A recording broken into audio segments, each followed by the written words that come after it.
And back live at the National Book Festival in Washington, D.C.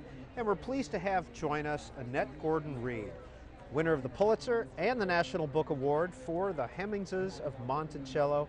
Annette Gordon-Reed, just how has your life changed since you wrote this book? Well, it's been amazing. I've heard from many, many more people than I typically hear from, friends, people from high school. It's been an astonishing year.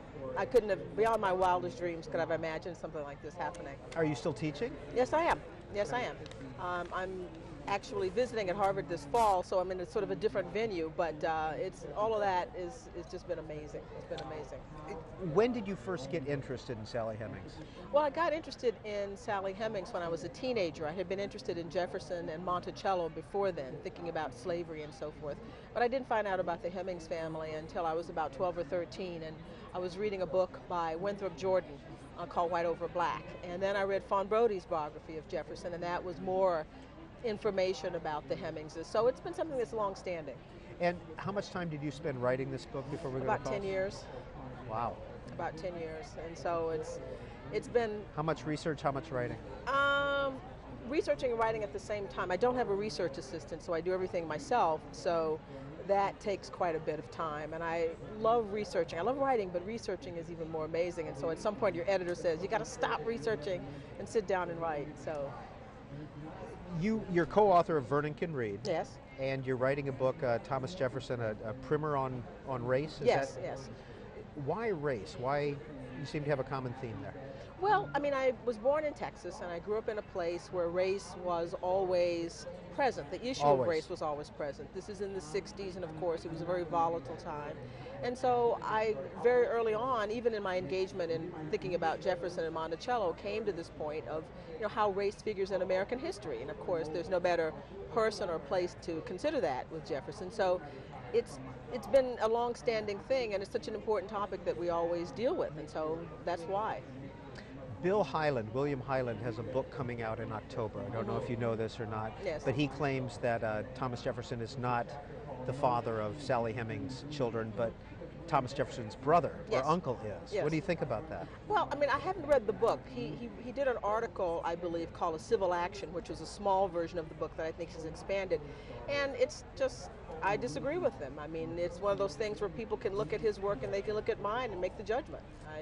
I think he's wrong. I don't think he knows very much about slavery, and he doesn't know very much about Jefferson. So put those two things together, and it's a real problem. Well, we've got some calls already stacked up for you, so let's go. Okay. We're going to start off with Portland, Oregon.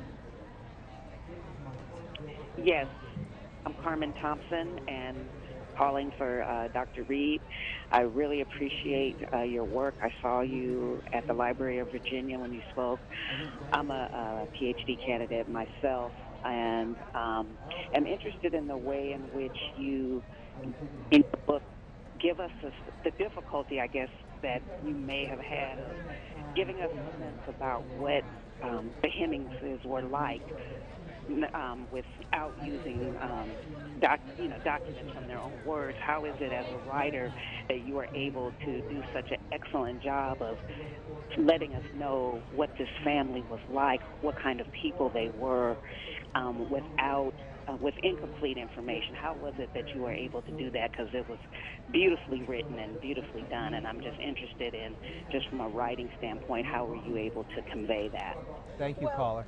Well, it's a very difficult thing because we don't have many writings of the Hemingses. There were some members of the family who were literate, but what you basically do is take the things that have happened to them, which we have lots of information about from Jefferson's records, and then you reconstruct the story from there. So with other people, figures say like Jefferson, you have both his words and his actions. With the Hemingses, you pretty much just have their actions and just a few of their words. So it's a difficult kind of thing, and you don't want to go beyond the evidence, beyond what you have, but that requires, that's why it takes 10 years. It takes a long time to really craft something in a way that is credible and at the same time gets at the heart of what you're trying to convey to the audience. Next call, Venice, California. Hi. Venice, you know the rules. You got to turn down the volume on your TV. Please go ahead. Hi. Hello? Please go ahead. Yes. First of all, thank you for C-SPAN, too. I just enjoy it so much.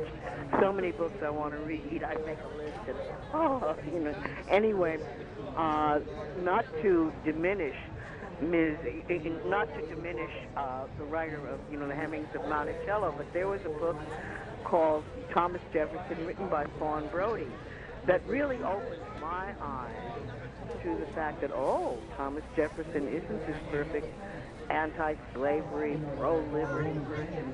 And it skewed my whole thing, not only just about the slavery thing, but I began reading other things that were not, quote, orthodox, shall we say, in the straight history that we were given in schools and fell asleep to, and I mean, and I want to thank you for the vivacity and the controversy and the color and everything else that you have, infused into American history. Because frankly, before I read Fawn Brodie's book and a couple of books by Gore Vidal and Howard Zinn and your books, I would, kind of doze off. Oh yeah, Declaration of Independence, hama, hama, hama. Never heard of the Shays Rebellion. But I do want to say that Fawn Brodie was very discredited, when that book first came out. I happened to be in a play called Clotilde, which was adapted from a novel about the daughter of Sally Hemings, who supposedly, at least according to the play and the novel, was sold into slavery. And I'm going to hang up now, and hope you have some answers or opinions to my kind of wandering. All right, thank you, caller. Annette Gordon-Reed. Well, of course, Fawn Brodie, in 1974, her book Thomas Jefferson, Intimate History, was really the person who first got the ball rolling, so to speak, on all of this. And it's a book that I read when I was a teenager. And you're right, she was very, very much discredited. There were parts of the book that were problematic, but her essential understanding, I think, of Jefferson's personality has really remained unmatched in terms of looking at him as a man, actually. So, I absolutely give her credit for being prescient on this subject and for being proven right on so much of what she wrote. If not taking some of the parts of the story of parts of the book that people found problematic, really did not detract from the fact that she basically got things right. Annette Gordon-Reed, how much documentary evidence could you find on the Hemings? Well, Jefferson was an inveterate record keeper, and he wrote down just about everything, and so he wrote about them quite often. So between what he wrote, some of the few things that they wrote, and for other people's letters, I was able to find quite a bit. There's not enough for a biography of one person, but for the family, you could certainly pull together a lot of things. Is Jefferson your only source of documented evidence about the Hemingses? No. There were other people who mentioned them, and in other letters, other family members and so forth, and from their own history. But he's the primary person in terms of where they are, what they're doing, what he's asked them to do, and all sorts of things like that. So besides going to UVA and Monticello and Charlottesville, Virginia, where else did you find sources? Well, I traced the life of Sally Hemings' father, John Wales, who was also the father of Jefferson's wife. So I went to England. I went to Lancashire, where he was born, the county where he was born, and did some research on him there. And I also went to the National Archives in London, Kew. I spent some time there as well. So I got a chance to go overseas for this. Not Paris, but London and other parts of England. This is the front of the book, the Hemingses of Monticello. Manassas, Virginia, you're on the air. Go ahead, Manassas. Oh, hi, yes. I too read the book by Fawn Brodie years ago and was very impressed. And I remember reading in the paper about the controversy and the DNA testing that went on for the current family members. But then I went to the library to find Annette's latest book, and I found her critique of the arguments against the relationship, and I was really impressed by that book. And I started to think that there must have been more to that relationship than just slave and master, that maybe there was truly an emotional attachment. And I wanted to ask Annette about that, because my feeling was, from what she wrote, that Sally must have been a very attractive woman, white in appearance, and the fact that he never married, although he did make that deathbed promise to his wife, I think that certainly would have been acceptable for him to have married.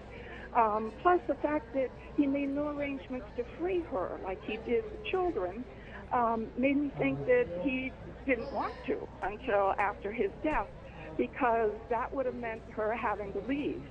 All right, let's leave it there, caller Annette Gordon-Reed.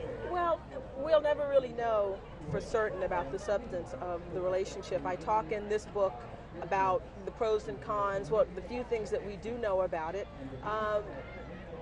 38 years is a long time to be associated with somebody, and it's not something you typically think of as being just about lust, I suppose, after that many years. But we really don't know. We don't have her letters or anything from him about this as well, so anything remains speculative. But I do try to present as much as I can from the information that we have and to just try to go from there. What's your relationship with descendants? Well, I know many of the descendants from the Hemings family, but since I'm writing about